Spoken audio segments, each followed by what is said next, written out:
Are there other women that work on your job, in your department, or anywhere around you that you can hang out with at lunchtime and things like that?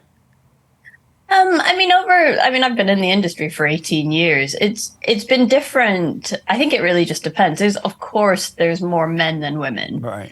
And in the last few years, I've definitely started building my network of more, I'm going to say women like me. And they're not necessarily engineers. They could be in tech, they could be but other, STEM industries. And I started finding that we had a lot in common, even though we worked for different companies, different sectors, but very similar experiences in the workplace. So really great people to just, talk to and say, how was your day? And they can tell you honestly what was happening with them. And then you can share your perspective and so on. Amazing. So, like during lunchtime at work, before you got other women involved, were you hanging out with the guys in the locker room and the lunch area, and the guys were talking guy talk? You know, when women are not around, the guys can just say anything, whatever they want. They freely be themselves. And so, were you hanging around with guys that would just be themselves, even though you were there? When I was at school and university, definitely would have experienced that. When I got into the workplace, I noticed not so much in the office. When you're on site, sometimes, they're a little more relaxed there. So, you will overhear things that you just have to either just ignore completely. Right.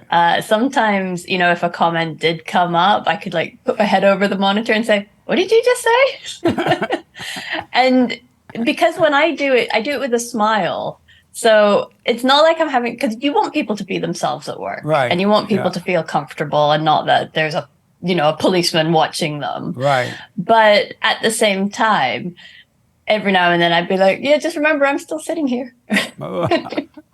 So let's say guys were talking in the office, and one of the guys went out on a brand new date the night before, and he was telling the other guys, man, I went out with this slut last night, and that slut was amazing. Would you get mad at him calling a woman a slut? I have, so I think first off, I've never encountered that in the office. Normally, that's a normal If talk when women not around. I can only imagine. If I heard someone say that, even when you said it just now, I thought, I don't like that. I don't like the language, but equally, I also then put it down to bias as well, because it's like, well, how does he know? How long has he known this woman? Is that just his perspective? Is he even telling the truth? And all these thoughts just Wow. go through my mind immediately. And I think Wow. you're just saying a name calling her a word straight away. And you have no idea if that's real or not. That's amazing. It's amazing that you would do all that thinking about it and it was about some other person, it had nothing to do with you. Whereas the guys, when they hear, they high five the guy, they laugh about it, and they don't think about it all that way. But the women put a lot of thinking into it, thought into it. And why is that?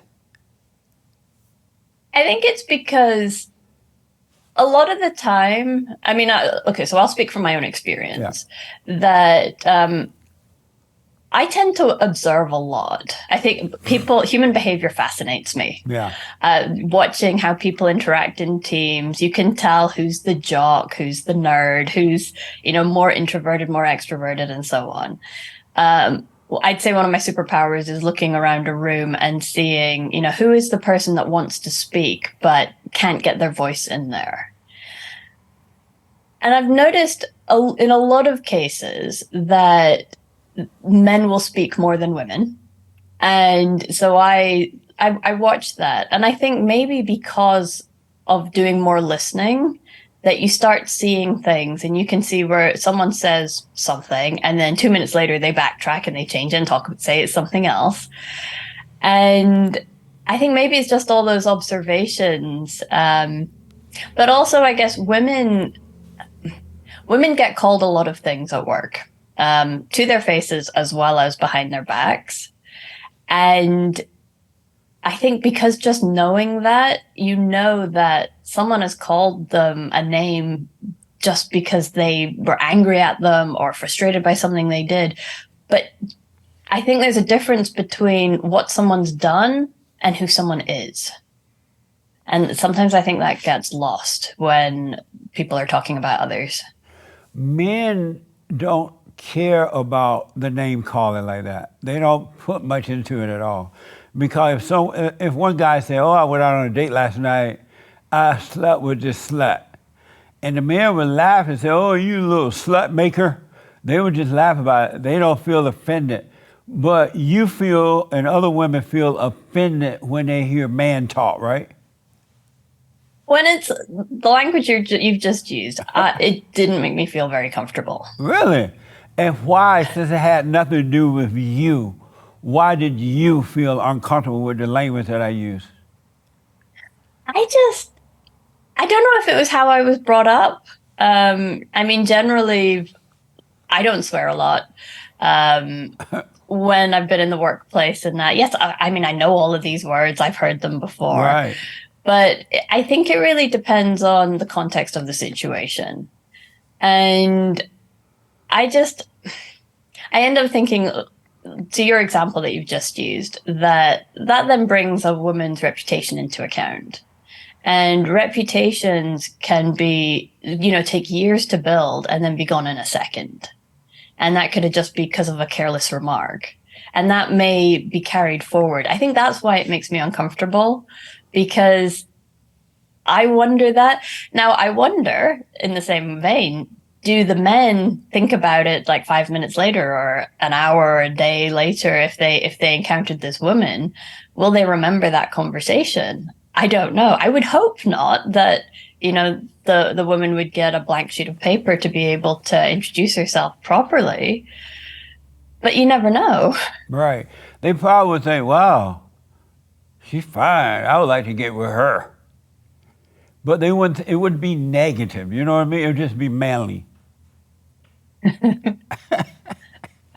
This is one of the problems when you bring women into the workplace places with men, because when it's just men, men are being themselves, and then when you bring the woman in, because she's so sensitive and emotional, she would cry, "Oh, this is sexual harassment.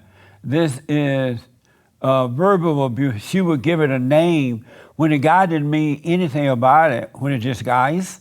And then next thing you know, a lawsuit is on, the woman tried to get the man fired. It just created a problem because she is now working with men and she's so sensitive, and that doesn't go together very well. And that's another reason that women should not be allowed to work with men except in the front office or something, you know? I mean, of course, I've got a different perspective. What's your perspective on it? For me, it's all about intent. Like, if let's just say a computer stops working and people are swearing, and someone's swearing about it. This could be male or female, Right. because they're trying to, I don't know, send a document to a printer and the printer just refuses to work. These types of things annoy people and they can be angry about it. I don't think that would bother me, because I'd know that that person's, mad at their computer or whatever. I think the intent is, so back to your example, if a guy is talking about a woman in those terms, I would say, what is the intent he is trying to get here? Is he trying to get a high five from these guys around him? Yeah. So what does that say about him? Why does he need that high five? Because when a man score, quote unquote, like that, it's like bragging rights. But why? Why does a guy feel the need to do that? It's fun. I mean, they should have their own self-esteem and know that, hey, it doesn't matter if you get these high fives from the guys or not. You should feel good about yourself. Well, it's fun. It's conquering.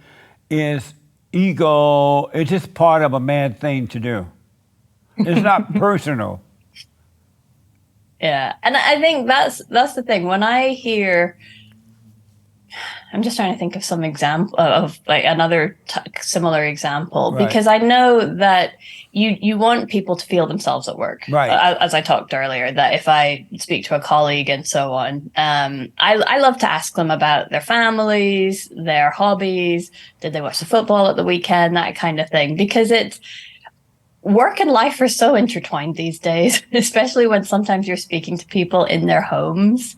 I've been on calls and a dog has just jumped up on top of me, and I've just been like, okay, because she's a puppy, so I had to put her down. And I looked at everybody else on the Zoom, and they all were smiling because they Right. know this is life. This is just what happens. Amazing. For me, I think it's that fine line that if you went to see your grandparents, for example. I mean, I can't speak for everybody, but I wouldn't be swearing in front of my grandparents. Right. So there's that layer of etiquette, and I think the same applies to the workplace. I've seen it very different when you're in like the office, the corporate office, compared to being on site where you're in your overalls and your hard hat and your steel toe caps and so on. But it's still, like I say, there's this certain element of just respecting your fellow humans around you. That's amazing.